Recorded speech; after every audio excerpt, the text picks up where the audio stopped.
Olá, estamos dando início a mais um programa de debates Le Monde Diplomatique Brasil e dessa vez nós vamos tratar do tema do que está acontecendo com o nosso meio ambiente.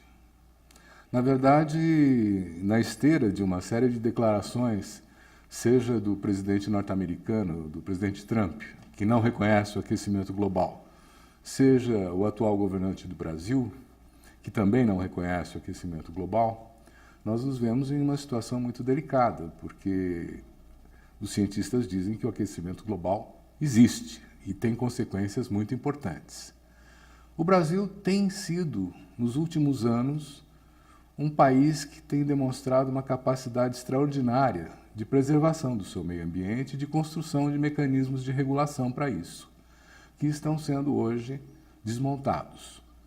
Para discutir esse desmonte e para discutir as consequências dele, nós convidamos duas pessoas especialistas na área, que fazem parte de instituições da sociedade civil, das mais prestigiadas nesse movimento em defesa do meio ambiente, que eu vou apresentar para vocês agora. Nós estamos aqui com a Malu Ribeiro, muito obrigado, Malu, por estar aqui. A Malu é jornalista, é especialista em recursos hídricos e direito ambiental e é coordenadora da rede de águas do SOS Mata Atlântica. É também coordenadora da área de advocacy no SOS. Também contamos com a presença do Antônio Francisco Perrone Oviedo. Muito obrigado, Antônio, por estar aqui. O Antônio é pós-doutorado em Políticas Públicas e Gestão Ambiental pelo Centro de Desenvolvimento Sustentável da UNB, da Universidade de Brasília, onde ele também fez o doutorado. É mestre em Geografia, é graduado em Ciências Agrárias e coordena projetos de pesquisa voltados para pequenos agricultores e famílias rurais na Amazônia, programas e políticas de desenvolvimento, movimentos sociais e mudanças climáticas. O Antônio é um analista, um pesquisador do Instituto Socioambiental, outra dessas ONGs extraordinárias que vem um trabalho fantástico na Amazônia e em outros lugares. Bom, tendo feito a apresentação para vocês de quem são os nossos convidados, eu queria começar procurando recuperar um pouco uma trajetória, né? O Brasil ia bem nesse sentido de instituir algum tipo de controle, de fiscalização que evitasse o desmatamento, principalmente da Amazônia, e que pudesse colocar limites também para essa voracidade do agronegócio? Ele ia bem? Vocês podem... Quem quer falar? Posso começar? Pode. Eu acho que sim, o Brasil ia bem. Veja que nós temos uma Constituição jovem, a Constituição Cidadã do Brasil, que é a Constituição de 88, ela traz um capítulo inteiro de meio ambiente. E mais do que isso, ela coloca o cidadão como protagonista, não como um ente passivo que espera que alguém faça alguma coisa por você, e reconhece várias ações importantes no direito ao meio ambiente equilibrado, saudável, reconhece o direito na tomada de decisão das populações, da participação da sociedade, da governança. Então, desde a Constituição de 88, os biomas brasileiros passam a ser reconhecidos como patrimônios, bens de interesse coletivo.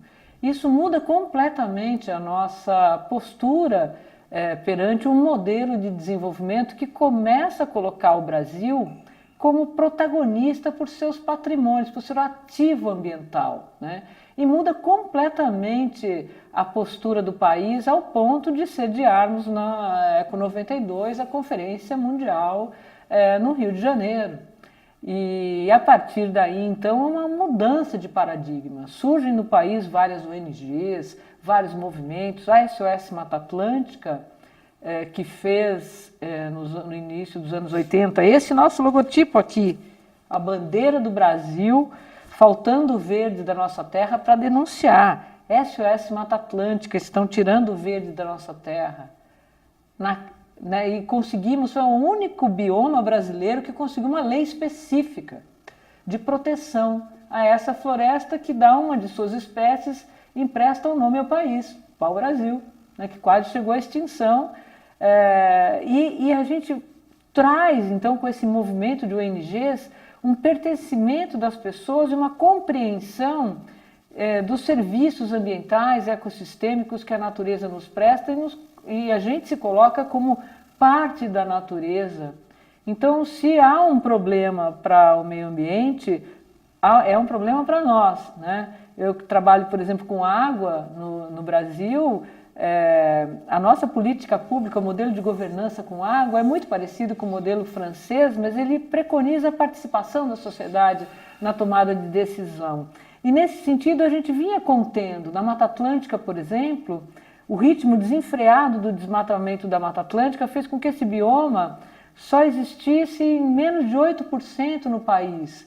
Nós chegamos agora a 12%, a Mata Atlântica se estende por 17 estados do Brasil e nós chegamos a 9 estados com o índice do desmatamento zero.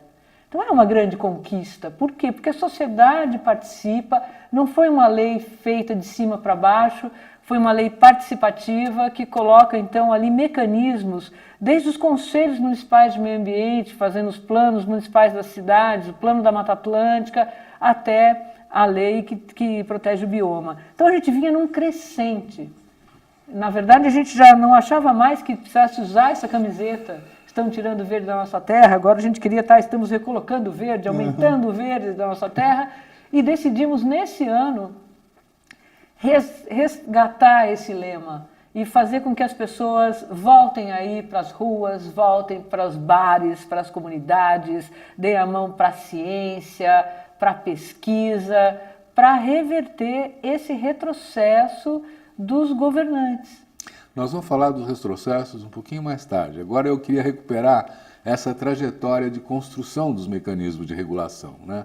Você quer também fazer um comentário? Eu acho que a Malu trouxe um histórico relevante, eu acho que vem desde a Constituição, início da década de 90, com o nosso Sistema Nacional de Meio Ambiente, protagonizando a Rio 92, onde a gente supera um antagonismo que estão querendo trazer de volta, que é essa dualidade entre desenvolvimento e conservação, que a gente resolveu isso em 92, né? E se eu pudesse trazer um exemplo de uma política, né, eu citaria o PPCDAM, o Plano de Controle e Combate ao Desmatamento da Amazônia. Hoje tem uma versão do PPCDAM para o Cerrado, que hoje é um ecossistema, um bioma muito ameaçado. Mas o PPCDAM era uma política de Estado, onde o Ministério do Meio Ambiente tinha um papel de articulação de uma dezena de ministérios para ações coordenadas na Amazônia, que se iniciou em 2004, na ocasião quando a Amazônia registravam taxas de desmatamento por volta de 27 mil quilômetros quadrados. Ao ano, uma quantidade muito grande. E esse plano começou, ele teve 4 fases, né? A primeira fase inicia em 2004, e ele atuava numa coordenação, como eu disse, de ministérios para fortalecer instrumentos de fiscalização, regularização fundiária, proteção de áreas protegidas, ampliação da quantidade em área, né, dessas unidades de conservação e terras indígenas, e também fomentar ações para o desenvolvimento sustentável das populações, dos produtores rurais que vivem na Amazônia. Mas mesmo assim, né? Você tem o garimpo clandestino, você tem a concessão de terras indígenas pelos próprios índios para exploração da soja, coisas assim. Como é que é isso? Então, pode ou não pode? Acho que para concluir, essa política, para você ter uma ideia, de 2004 a 2012, o Brasil passou de 27 mil quilômetros quadrados para pouco mais de 4 mil quilômetros quadrados, uma redução de 83% do desmatamento. Numa época que o PIB nacional funcionou bem, né? Então a gente mostrou que é possível ter desenvolvimento econômico e social e ambiental ao mesmo tempo. Né? A partir de 2012, as terceiras e quarta fase do PPCDAM já tiveram um apoio orçamentário menor. e a gente começou a verificar um aumento das taxas de desmatamento, que batem hoje por volta de 7.900 quilômetros quadrados, e as estimativas é que esse ano a gente bata os 10.000 quilômetros quadrados ou mais, né? Então, assim, a gente protagonizou já uma política ambiental muito robusta no Brasil. O Brasil tinha um papel no cenário internacional. O Brasil foi o primeiro país que apresentou as metas de redução das emissões de carbono como contribuição nacional para o Acordo de Paris, metas robustas, né? Então a gente estava num caminho muito interessante, né? E que agora traz um pouco essa reflexão em termos do meio ambiente, que país que nós queremos para o futuro, né? Para uma pessoa que não está tão familiarizada como vocês, e daí que desmatar, o que acontece? Quer dizer, o que nós estamos perdendo? Por que é proibido desmatar? Eu queria dar um exemplo que pega para todo mundo. Tá bom. Esteja em qual bioma você estiver, em qual cidade ou no campo que você estiver. Água. Se a gente desmatar, a gente afeta o ciclo hidrológico, muda o regime de chuvas, socializa, que o desmatamento ele vai concentrar renda na mão de um, mas você vai socializar o impacto desse desmatamento para todo o país. O Brasil vai perder água. A gente sentiu na pele em 2014, na região sul e sudeste, a crise hídrica. É fruto do aumento do desmatamento, dos impactos na floresta amazônica, no cerrado.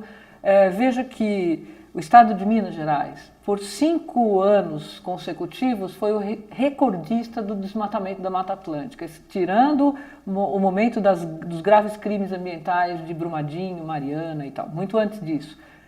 Estava entrando na linha, aí você tem governantes sinalizando com flexibilização de legislação, perdão para multas, mudança do Código Florestal. O que o Código Florestal brasileiro faz, novo, né? Que já completa 7 anos? Diminui a faixa protetiva das áreas de proteção permanente, de preservação permanente, que é justamente o entorno de rios, à beira de rios, nascentes e encostas, áreas de segurança. Vem o quê? As tragédias anunciadas. E a população sabe o que é isso. O que são essas tragédias anunciadas? Vem um evento climático extremo, um temporal. As enchentes afetam as pessoas que foram morar ou fazer atividades econômicas na beira dos rios, nos fundos de vale, nas encostas, região serrana do Rio, Vale do Itajaí, tantas outras, né, que sofrem com essas tragédias anunciadas de eventos. Então, desmatar significa isso. Assorear mais rio, aridificar o solo, mudar o ciclo do clima, impactar a biodiversidade ao ponto do próprio agricultor, do agro, ter que alugar abelhas para polinizar suas plantações, porque põe tanto veneno, desmata tanto que a gente não tem mais abelha, que é o polinizador. Então isso é o resultado do impacto do meio ambiente. Antônio, diga aí também a sua impressão. O que acontece com o desmatamento? Recentemente, uma centena de pesquisadores lançaram um relatório da ONU dizendo que mais de 1 milhão de espécies no planeta estão ameaçadas de extinção. Então, 1 em cada 4 espécies hoje encontram-se ameaçadas de extinção. Então, desmatar uma região com um ativo ambiental como as florestas tropicais, sem conhecer essa diversidade, o potencial socioeconômico que tem, é, no mínimo, uma decisão um pouco equivocada, né? E existem outros estudos também que definiram um termo dos rios voadores, que a floresta amazônica ela evapora uma quantidade de água tamanha que essas massas de umidade, quando se movimentam e encontram as cordilheiras dos Andes, elas fazem a curva e vão contribuir para chuvas da região centro-oeste, sul, sudeste. Então, grande parte da produção agrícola do Brasil, ela depende, né, da saúde das florestas. Então, recentemente também um pesquisador muito conhecido no Brasil, Carlos Nobre, publicou um artigo que ele chama atenção para o ponto de não retorno da floresta. Que ele diz que quando a floresta amazônica atingir um desmatamento entre 20% a 25%, aquilo vai alterar os processos biogeoquímicos, né, de precipitação, de temperatura, de microclima da floresta, que ela vai começar a secar, né, começar a ter uma característica mais de uma savana, de um cerrado, né, uma floresta mais aberta, mais seca, com maior probabilidade a incêndios, né, e que isso no futuro vai transformar, né, a biodiversidade dessa floresta. E quanto tempo? Isso é para daqui a 200 anos? Para quanto tempo? Hoje o desmatamento da Amazônia está 18,6. Né? Essa teoria ela já vem ocorrendo há mais de 10 anos do ponto de não retorno. Alguns artigos mencionam um valor entre 30%. Agora o artigo do Carlos Nobre entre 20% a 25%. A gente não tem uma precisão exata dessa porcentagem, mas a gente está muito próximo desse desvio padrão, né? E a floresta tem dado esses sinais. Eu trabalho há 20 anos com pescadores na floresta e eles dizem que desde 2005 o clima mudou muito na floresta. Eles costumavam registrar grandes cheias e secas de 10 em 10 anos. Agora é todo ano. Todo ano é uma grande cheia, todo ano é uma grande seca. Né? Eles já estão percebendo, né, os sinais da natureza. Na Mata Atlântica a gente quase chegou à extinção da Mata Atlântica, né? E a Mata Atlântica, a dificuldade de proteger a Mata Atlântica é que as áreas mais urbanizadas, as cidades, as grandes capitais, ocorrem no domínio do bioma. Então é diferente da Amazônia, né? É uma floresta onde estão milhões de pessoas, milhões de atividades econômicas. E isso prova, além da capacidade de regeneração da floresta, quando você investe em alternativas de produção sustentável, recuperação das áreas de preservação permanente, das reservas legais, né? A SOS Mata Atlântica não conseguiria ter feito a recuperação do bioma no ritmo que a gente citou, de chegar ao desmatamento zero e agora querer ampliar a cobertura florestal, se não fosse o lado bom do agronegócio. A gente tem um lado bom do agro, que são os produtores que reconhecem essa dependência e o impacto econômico que é para uma propriedade que tem nascentes preservadas, que tem a fertilidade do solo. Se você desmatar na Mata Atlântica, você perde a fertilidade do solo. O solo é muito pobre, ele é raso, né?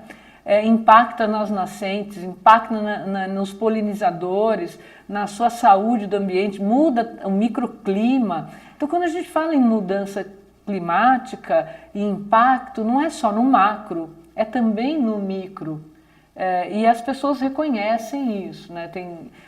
Veja, por exemplo, o caso de Bonito, recente esse caso no município de Bonito, cujo atrativo, a galinha dos ovos de ouro, é a transparência daqueles rios, né, para turismo internacional, para o turismo nacional. E aí a mudança de uma atividade econômica de pasto para o cultivo da soja fez com que a gente perdesse aquelas águas cristalinas. Então, você precisa ter um zoneamento econômico, ecológico, que mostre as características do país, aproveitando os serviços da natureza e não querendo lutar contra ela. Né? Exatamente. Tem agronegócio bom, do ponto de vista de respeitar o meio ambiente? Eu acho que tem, e a gente tá vendo sinais disso agora, né? Eu estou começando a perceber também que você tem um grupo, né, de produtores que são muito conscientes com tudo isso que nós estamos falando, né, da importância de você ter um meio ambiente equilibrado para que ele possa jogar junto a favor da produção agrícola, tanto na disponibilidade de fauna, de insetos, controle biológico de pragas, né? Manutenção de microclima. Então, existe um grupo que, tanto é agora, nessa última medida provisória, que tentou, né, flexibilizar ainda mais as dimensões da reserva legal, anistiar a recuperação ambiental, um grupo, né, uma parte dos produtores, dos agricultores no Brasil se posicionaram contra, porque acharam que aquele tipo de medida, no curto, médio prazo, ia ameaçar, colocar em risco a produção agrícola principalmente nacional. Quem exporta, né? O agricultor que exporta, ele precisa ter um selo verde, ele precisa da certificação. Agora nós tivemos na Suécia um comportamento no supermercado Exatamente. que proibiu os produtos brasileiros por causa deles carregarem o agrotóxico com eles. Exatamente. Né? Agora, no nosso caso, por exemplo, a Mata Atlântica, que está mais de 70% da floresta atlântica está na mão do proprietário privado. Então nós temos, além desse bom do agro, que é o produtor de orgânico, é o pequeno produtor de alimentos. Esses são os pequenos produtores. Então, mas a Mata agronegócio Atlântica, é o grandão, não é? Então, a floresta atlântica é diferente da Amazônia por causa disso. Ela é uma floresta que está na mão de pequenos proprietários. E que tem, inclusive, redes de reservas particulares de proteção de recursos naturais, estão muito ligadas à sua atividade, a turismo, a essas culturas, né, de orgânicos, de produção de alimentos, ou mesmo de vinhos em Santa Catarina, no Paraná. Uma outra característica. Agora, esse conjunto de proprietários rurais, eu também poderia citar, por exemplo, o etanol paulista, a indústria de cana no estado de São Paulo. Tem um lado moderno, que deixou de queimar a cana, que entra em discussões de comitês de bacia, organismos de bacia, buscando sustentabilidade, mitigar o seu consumo, e que fez com ONGs e organismos de bacia um verdadeiro pacto por recuperação de APP, que é a área de preservação permanente no entorno de rios.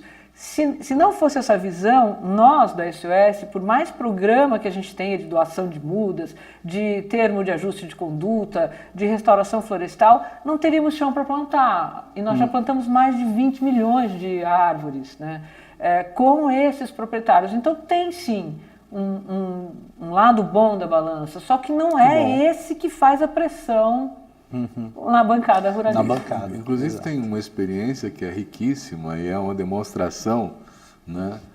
Nós temos no nosso conselho editorial, né, o Sebastião Salgado, o fotógrafo, Sim.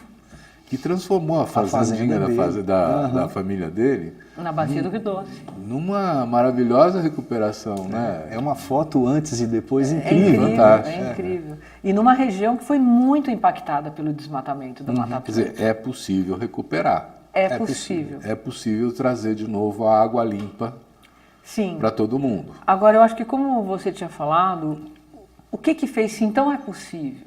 Se a mata em pé vale mais que a mata derrubada, se ela é um ativo econômico, por que o país sinaliza na contramão? O que levou esse movimento mundial daí de governantes de extrema-direita a negarem esse modelo? Essa é a discussão que a gente tem que colocar para a sociedade, porque quando você tira a ciência e a educação do legislativo, o Código Florestal de Meio Ambiente da década de 60 era um código científico, técnico, baseado na ciência.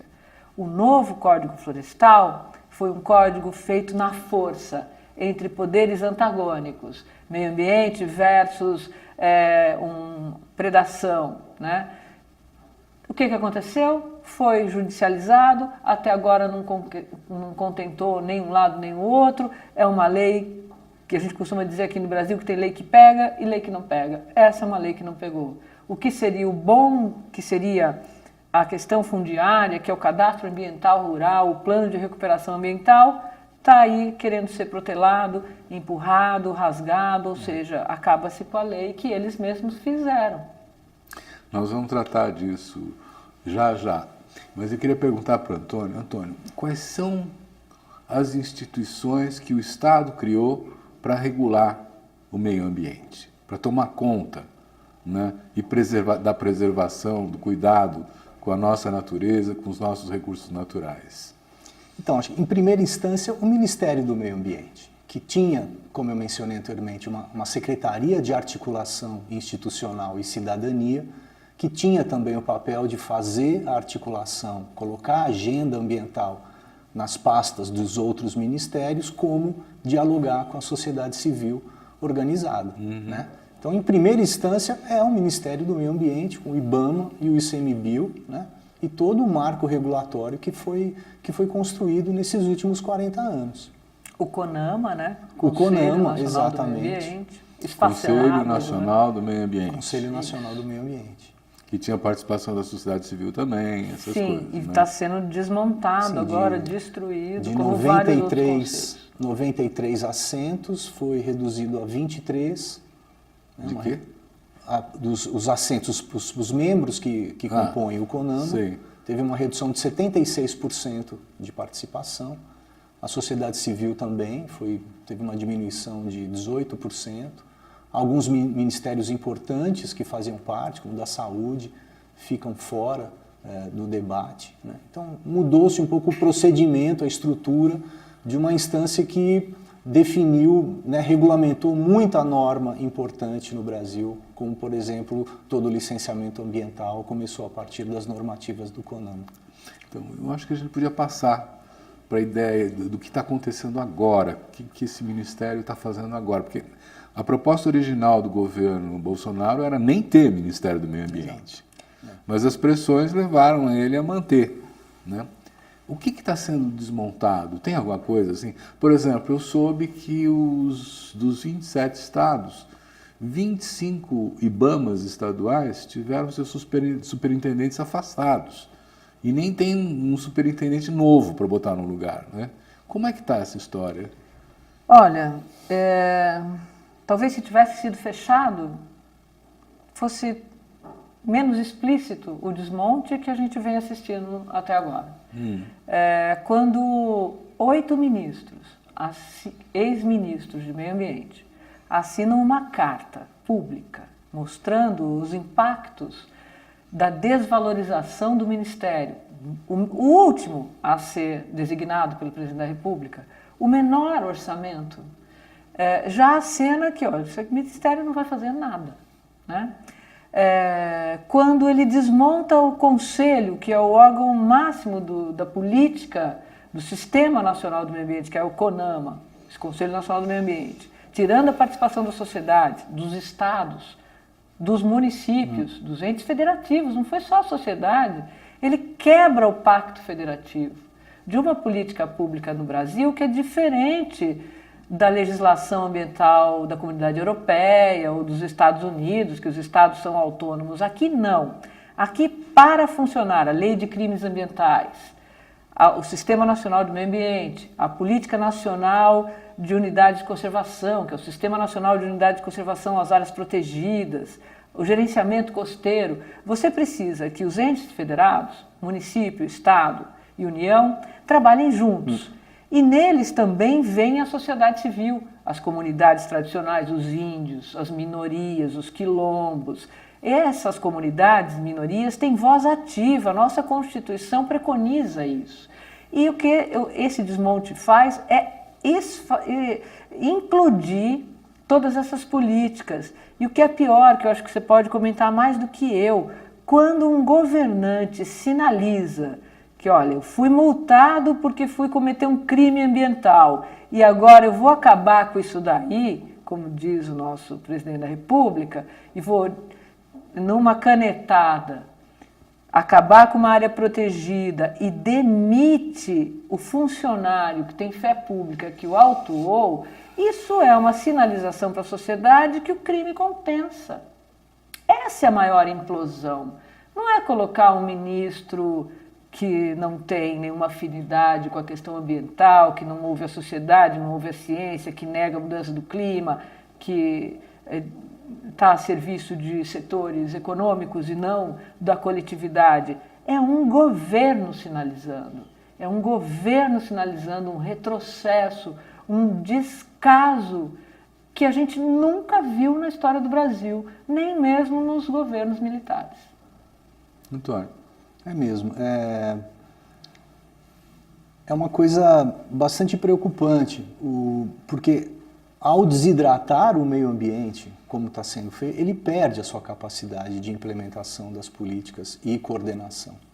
Então, acabar com a competência do combate ao desmatamento dentro do Ministério, né, desagregar essa agenda, desmatamento, mudanças do clima, também a competência da mudança climática não existe mais dentro do Ministério. Colocar a Agência Nacional de Águas no Ministério, a gente lutou tanto, a SOS Mata Atlântica lutou tanto para a gente garantir um princípio tão importante que é o princípio do uso múltiplo da água, e agora a gente vê uma Agência Nacional das Águas que tem a responsabilidade da implementação de uma política de gestão de uso múltiplo, está sediada num ministério que cuida basicamente de irrigação e saneamento, né, que são os dois maiores usuários de água.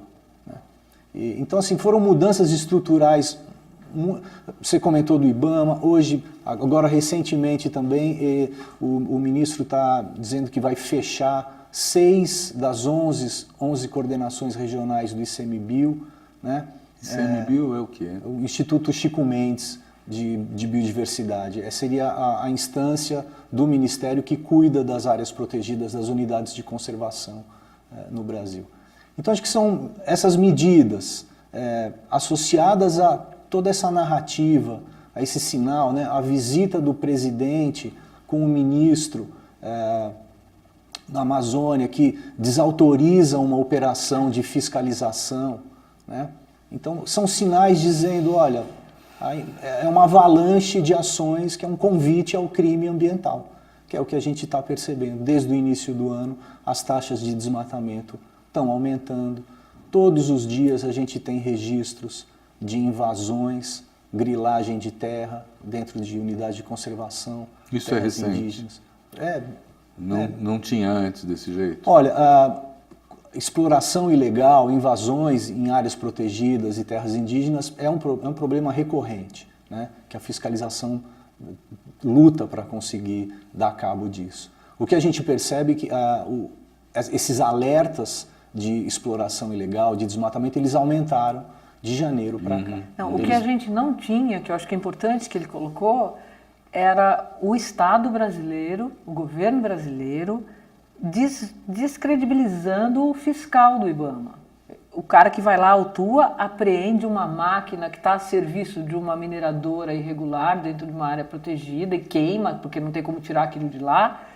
E o governo brasileiro, em vez de dizer, não, vou dar mais estrutura, tecnologia para os agentes, para os fiscais do meio ambiente, não se preocupe, vou acabar com isso, e acabar com isso significa o IBAMA não sai mais para autuar. Né? As imagens feitas por satélite, map biomas, os dados colocados aí com tecnologia, pelo INPE, mostrando esse avanço do desmatamento, precisam que, olha, enxerguei o desmatamento pelo satélite, com tecnologia aqui no meu computador, o fiscal vai lá e cumpre a lei de crimes ambientais. Isso não acontece. Uma outra sinalização, o terrível crime da Vale sobre Brumadinho. Uhum. Passados 3 anos do dano que aconteceu da Samarco na bacia do Rio Doce, até agora a gente tem uma impunidade. Essa impunidade é o sinal, é a maior implosão. Né? Não só fechar os órgãos, desmantelar conselho, tirar a participação, mas sinalizar com essa impunidade, com que o crime compensa. Isso não está sendo feito só na área ambiental. O presidente da República quer acabar com multa de trânsito. Então é uma postura que rasga, né, códigos, código de meio ambiente, código de mineração, código de água, a própria Constituição. Não se pode, o presidente da República no Brasil não pode governar com uma caneta BIC. Tem o parlamento, tem o judiciário, o equilíbrio dos poderes, o pacto federativo, a sociedade. O presidente pode vender o aquífero Guarani? De forma alguma. Eles não estão negociando isso com a Coca-Cola, entre outros? São coisas... estão negociando, mas são coisas diferentes. A água, pela Constituição brasileira, é um bem de uso público, patrimônio da nação, de interesse coletivo, dotado de valor econômico. O que o governo está fazendo, e veio fazendo via uma medida provisória que nasceu no governo Temer, caducou no primeiro ano do governo Temer, depois agora foi reeditada na forma de uma lei, marco regulatório do saneamento, é conceder a exploração das águas a empresas privadas, sobre o argumento de que, olha, o Brasil não investe em saneamento, não tem dinheiro, então o ingresso de capital privado seria um bom negócio para que o Brasil saia dos índices alarmantes de menos de 40% da população com acesso ao saneamento. Não teria problema nenhum se o Estado brasileiro tivesse ainda na Agência Nacional de Águas uma agência que regula o uso desse bem que é a água e faz uma regulação com governança da sociedade, via comitês de bacia, etc.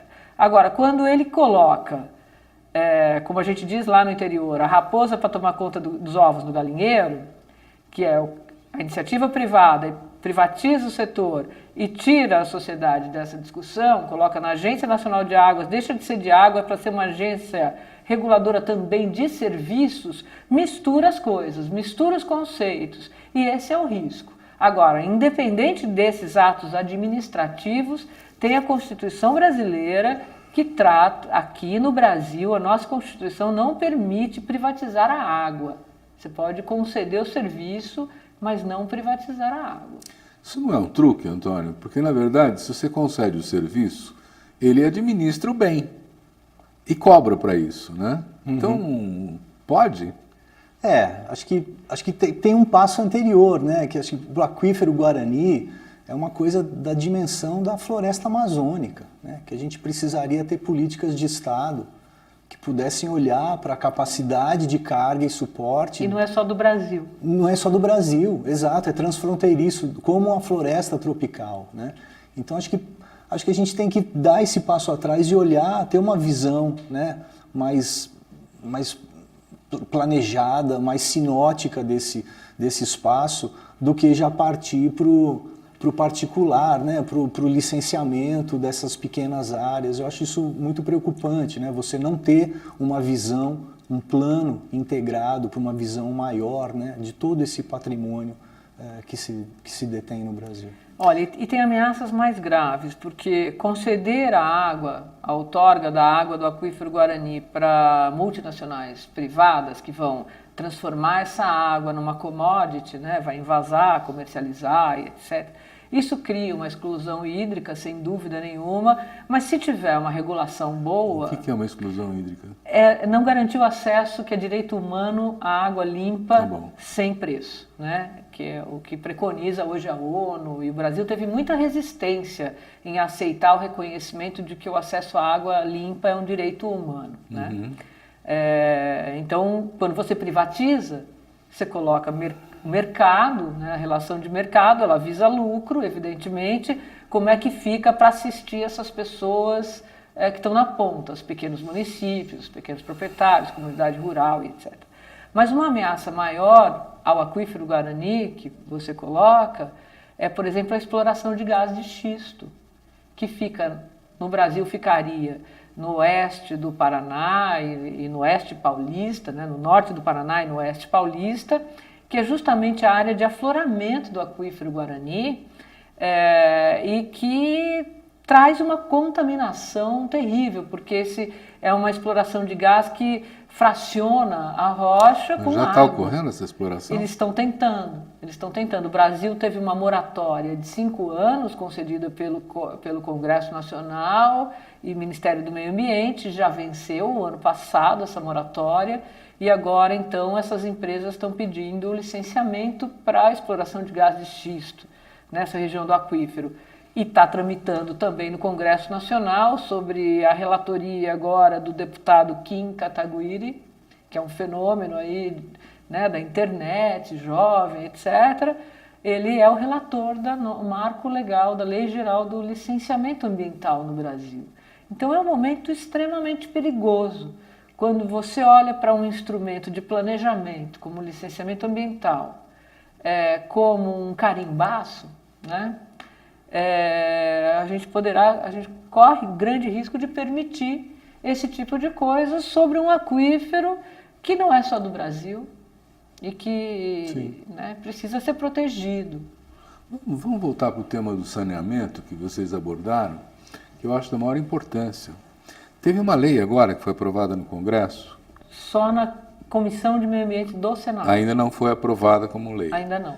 que diz o quê? Que pode ser concessão para empresa privada operar o saneamento?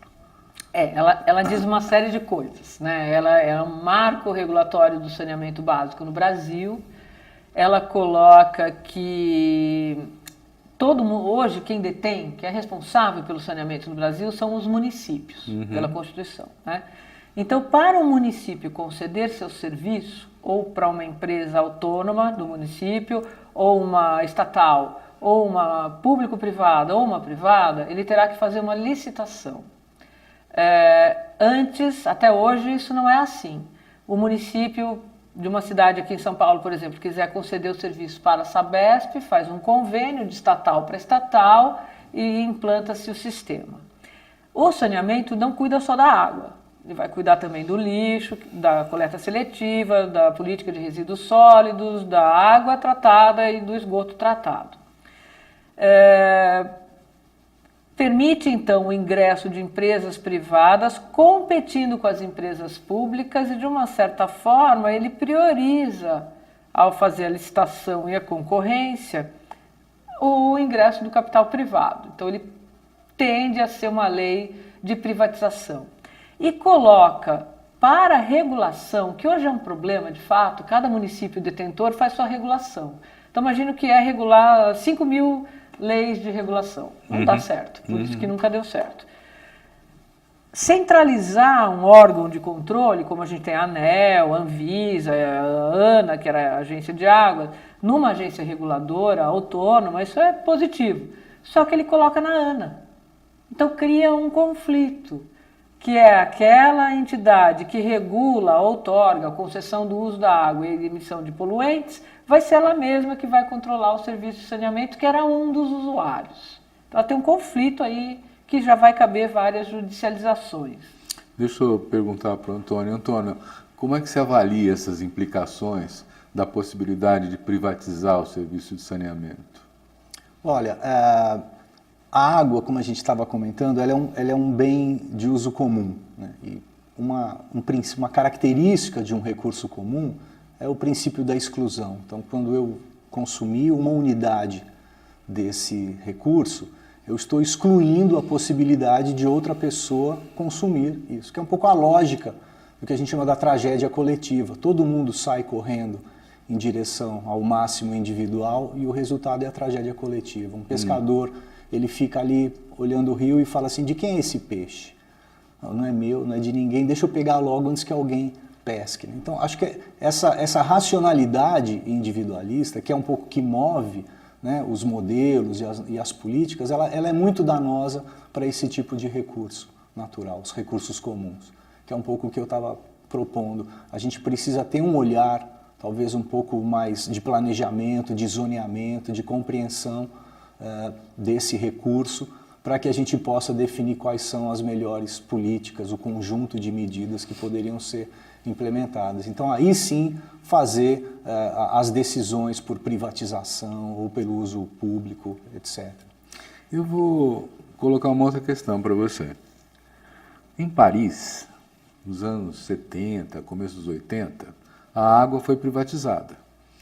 Tinha duas grandes empresas francesas, multinacionais, gestoras desses recursos de água e tal, e o governo privatizou o lado esquerdo do Sena para uma e o lado direito do Sena para outra. Passaram-se 10, 15 anos, né? E há 10 anos atrás, está fazendo mais ou menos isso, Paris retomou, quer dizer, a Câmara de Vereadores de lá, vamos chamar assim, né, decidiu retomar a gestão pública da água, dizendo assim, a gestão pública de um bem comum é incompatível com a lógica da empresa privada. Então, nós estamos retomando a gestão da água para defender o interesse público. Nós estamos indo no sentido contrário aqui? Sim. É o que parece. Que implicações isso tem? Se a gente olhar para uma escala de uma bacia hidrográfica, né, vamos imaginar cada um cuidando do seu pedacinho com a sua lógica, a sua racionalidade individualista, né?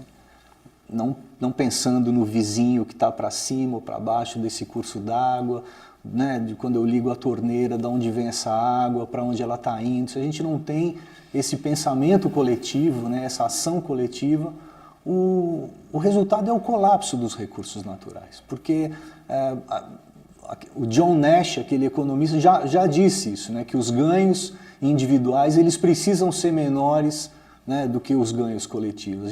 Se a gente quiser trabalhar no coletivo, eu não posso, né, funcionar no meu máximo, eu vou ter que baixar minha bola para que o outro também tenha o direito, o vizinho e o outro. E assim a comunidade esteja num equilíbrio. Vou dar um exemplo de municípios brasileiros que privatizaram e reestatizaram. Itu é uma cidade aqui do interior paulista, é uma estância turística com 150 mil habitantes, creio hoje, que passou por uma crise hídrica terrível em 2014, muito maior do que nas outras cidades do seu entorno e região. E nesse município tem cervejarias, indústrias que consomem um grande volume de água, que não ficaram sem água. E por que a cidade entrou em colapso ao ponto das pessoas irem roubar caminhão-pipa na rua, colocar fogo em caçamba de resíduo para prender o cara do caminhão de água, para o bombeiro ir e aí roubar a água do bombeiro? Foi um caos, numa cidade pequena, pacata do interior paulista. Porque a prefeitura sucateou o serviço de água, que era autônomo, para privatizar, privatizou, quando privatizou entrou em colapso, a sociedade se revoltou, e não era uma crise do clima e etc, era uma crise de gestão. De gestão. E agora voltou a se municipalizar, não choveu mais, nem menos do que naquele período, a temperatura média no interior do estado subiu 4 graus, ou seja, o consumo de água aumentou, as pessoas desacreditaram no serviço público, construíram cisternas, se solidarizaram, mudaram comportamento, fizeram outras alternativas para depender menos do serviço público, não acreditam na qualidade da água tratada pelo poder público, o que é muito grave, porque daí vai lá e compra, quem tem dinheiro compra água envasada naqueles galões, e ela pode ser mais contaminada pelo próprio manuseio inadequado, ou pelo plástico, no calor e etc. E deu nisso. Quer dizer, então agora está voltando a fazer um serviço público com um conselho, plano municipal e etc. Já deu para entender que não funcionou. Agora, a gente tem, por exemplo, a Sabesp, que tem parte de capital privado hoje, ações na Bolsa de Nova York, capacidade de investimento é diferente. O Estado não perdeu a gestão, a governança, e ela ingressou capital privado sem perder esse controle público. Essa talvez possa ser uma opção. O que não dá para fazer é o que fez o ex-presidente Temer com a Companhia do Rio de Janeiro, por exemplo. O socorro ao endividamento, a quebra financeira do Estado do Rio de Janeiro foi condicionado à privatização da Companhia de Saneamento. E isso está embutido também hoje nas ações do governo. E aí não tem nenhuma lógica científica, nenhuma né? Lógica. Nem técnica. Vamos passar o filé mignon para a empresa privada. Exatamente. Né? E aí você coloca uma questão que é muito grave. A empresa privada ela vai ter interesse no filé mignon. Que empresa privada não gostaria de pegar uma Sabesp? Agora, quem quer pegar uma cidadezinha do Vale do Jequitinhonha? Não vai dar lucro nenhum. Então, precisa, uma das emendas que o Senado está fazendo a essa medida provisória que caducou e que é o marco regulatório, é que a empresa que assumir, por exemplo, a região metropolitana de São Paulo, não poderia escolher só São Paulo e deixar de lado Pirapora do Bom Jesus. Teria que assumir a região metropolitana, um consórcio de municípios. Cai numa outra lógica. Mas tudo isso só funciona se tiver uma boa regulação. Sem regulação, você vai ter uma ilegalidade, eu acredito. Né? Regulação não é só ter a lei, né? É aplicar a lei e cobrar a multa de quem não faz, botar na cadeia quem transgrediu. E ter transparência. Regulação só funciona se for feito pelo consumidor. Uma regulação, por exemplo, serviço de telefonia, que só protege as empresas de telefonia, não adianta para o consumidor. Regulação é ter o consumidor. É uma gestão participativa. Acho que é isso. Uma palavra que Não está sendo muito... Vou trazer para vocês uma problemática que normalmente não é associada com a questão do meio ambiente. Porque a gente pensa floresta, a gente pensa natureza, mas nós temos cidades enormes no Brasil, né? E houve um estudo, inclusive, de uns especialistas do IPT, alguns anos atrás, para fazer um artigo para o nosso jornal, em que eles calcularam o índice pluviométrico de São Paulo, quanta chuva cai na cidade, né? E fazendo esse cálculo, e fazendo o cálculo da superfície dos telhados que tem aqui, eles disseram assim, se nós tivéssemos um método de captar essa água da chuva que escorre dos telhados, não precisava de mais água para abastecer São Paulo. Imagina. Uau. Né? A gente tem alguns problemas aí, que é aquilo que ele falou.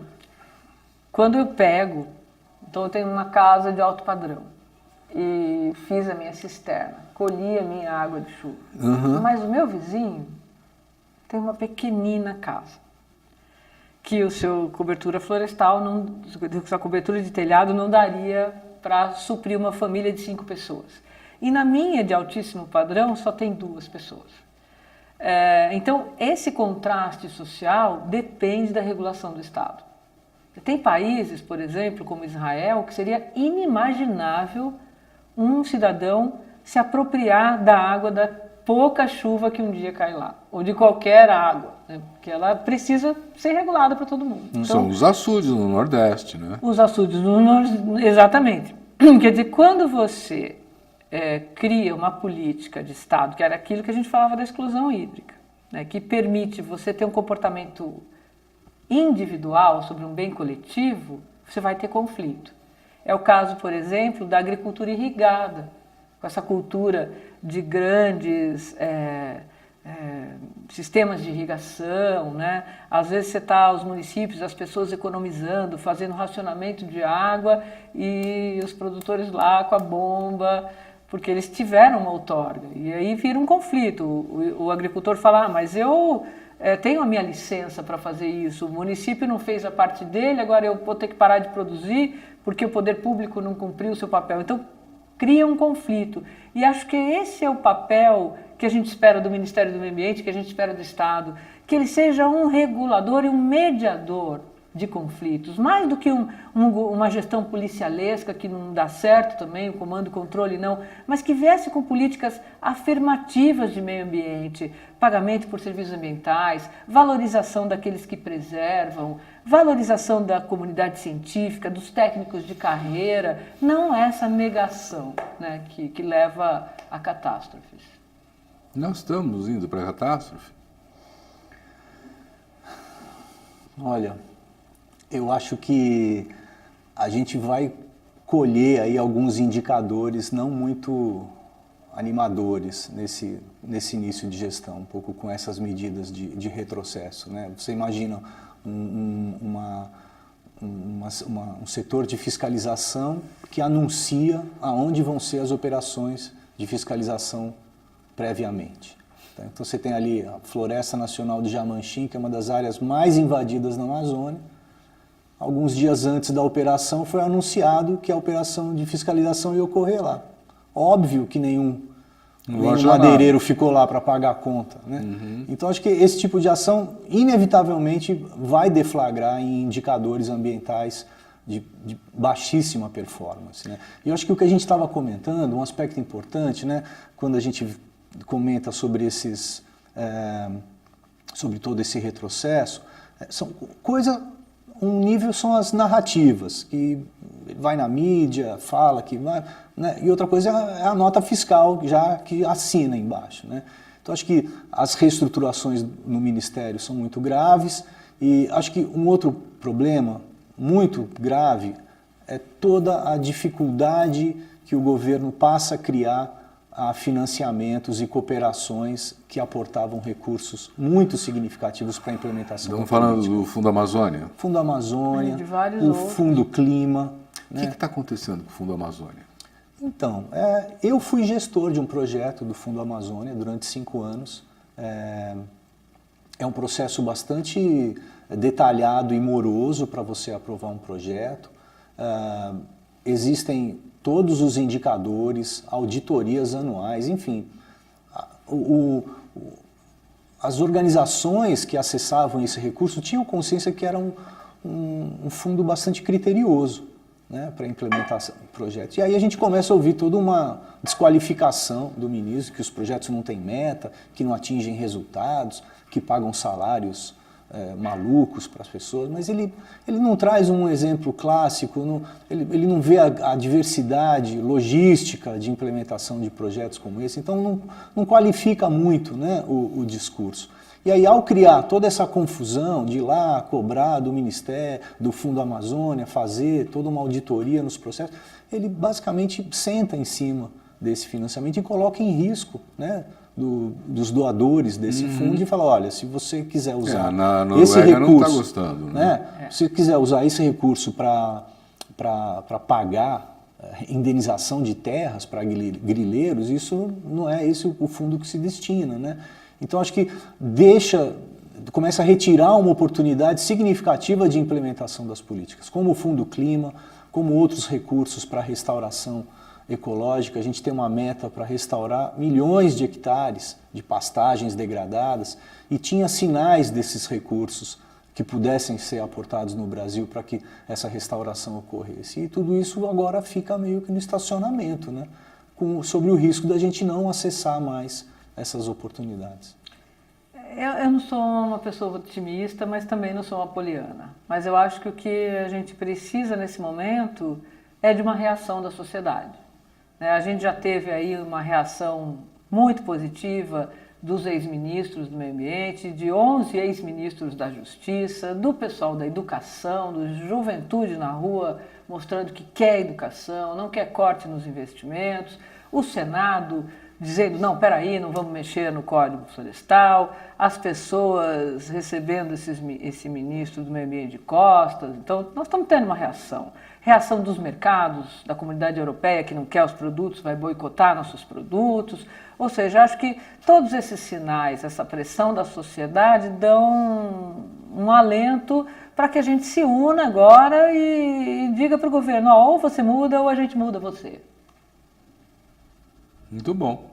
Nós temos, inclusive, várias demonstrações seguidas nas ruas, né, que estão demonstrando que, de alguma maneira, essa sensação de insatisfação está crescendo. Uhum. O que nós não temos nenhuma garantia é o que vai acontecer depois. Mesmo que houver uma grande mobilização, vamos dizer, milhões de pessoas na rua, e depois, dia seguinte, né, onde é que nós estamos construindo alternativas que possam ser apresentadas como, de fato, uma alternativa concreta. Não é isso, mas eu vou implementar isso, né? E no meio ambiente nós temos um acúmulo de orientações, de normas, de regras, de acordos internacionais que poderiam facilitar isso, né? Eu queria dar 1 minuto para cada um de vocês, nós estamos encerrando o programa, já passou 1 hora, para vocês dizerem o que consideram importante agora. Eu acho que a sociedade tem dado sinais e a gente precisa ficar bastante alerta com tudo isso. Eu acho que vão ser anos apesar de bastante difíceis, de muito aprendizado, né? E eu imagino que para isso ocorrer, o governo precisa refletir sobre os canais de comunicação, porque todos os canais de comunicação com a sociedade civil foram cortados. Eu não vejo um final feliz para uma situação dessa. Então, acho que precisa ter uma outra forma de atuação. Como o presidente disse, ele queria fazer um Brasil igual a 40, 50 anos atrás. Eu não sei se a sociedade quer esse Brasil do passado, atrasado, que não enaltece a educação, a ciência, o conhecimento tradicional, a riqueza da natureza. Eu tenho certeza que a população não quer isso. Ela quer um Brasil do futuro que reconheça todos esses valores. Muito obrigado.